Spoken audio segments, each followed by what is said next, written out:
As we mentioned on so many occasions, there are, who knows how many men right now all over the world who are waking up in a cold sweat every morning or every night in the middle of the night, who knows, wondering if they will soon be mentioned as having taken part in Jeffrey Epstein's exploits with young girls.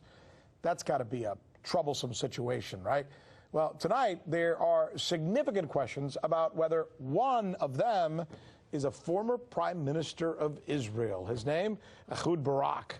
Our special correspondent, Michele Greenstein, is here now. She's been all over this story. She's been following it for us. She's been looking into it. And I guess since this story broke, there's a lot of stuff out there. There's a lot of new material, right? What is being reported about Ehud Barak? Well, the Daily Beast is reporting that neighbors saw Mr. Ehud Barak at Jeffrey Epstein's apartment building quite often. One resident reportedly says that she actually saw him in the lobby, and 5 others say that they saw his security detail multiple times. One resident even said that the guards would hang out in the lobby as if it was their own living room, and she expressed some discontent at this. We also have another report that Ehud Barak got $2.3 million from a foundation for research in 2004. Now, this is a foundation at which Epstein was a board member at the time, and this is Les Wexner's foundation. We've reported on him extensively when it comes to Epstein. This is the man who, for one thing, owned the townhouse of Jeffrey Epstein in Manhattan before giving it to Epstein later on, and this is the townhouse at which he is accused of luring kids. It's caught up in a lot of these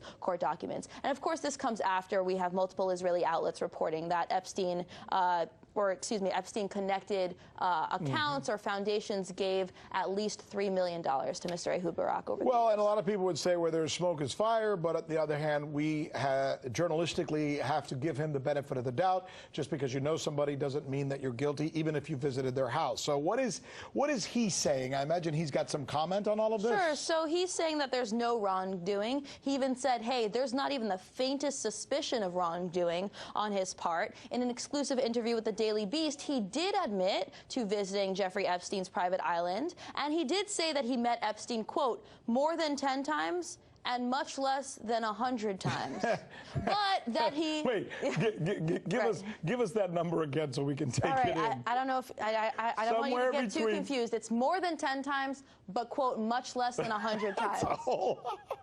That's his quote. Wow. In addition to that, he says that he never met Epstein in the company of women or young girls. He also wants everyone to know that it was former president of Israel, Shimon Peres, that introduced him to Epstein. So he's kind of signaling, hey, this is not a story about me. This is not a story about me and Epstein. This is a story about Epstein, and I'm one of many people who have been caught up in this scandal. Here's the problem, as I see it in this case. Here's the problem as I see it. It's not that...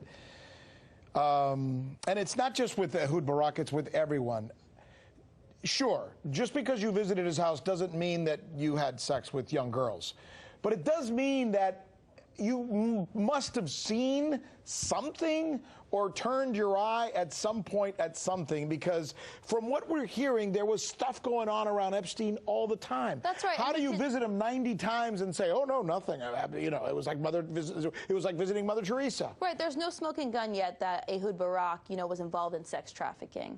But he did continue to associate with Epstein, and that's something we do know. And how do you not see something? How do you not, right? Right. He also refused to answer exactly what services were provided. When he was asked about this, he said, I provide consulting and research services, and people pay me a lot of money for it. Like a lawyer and an accountant, as a service provider, I do not have to say what. I think when one of these guys comes out and they say, yeah, I saw some stuff, I wish I'd said it, I didn't, but you know what, that doesn't make me guilty. But nobody's saying that, which means they don't want to criticize the guy who could come back and criticize them. Just my theory. Call me Barnaby Jones.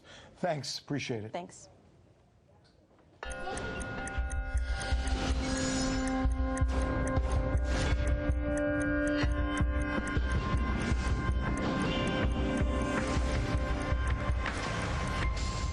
All right, this is where we get to hear what you have to say about many of the stories that we cover. Here's what you thought about our coverage of U.S. authorities using mass shootings to censor social media.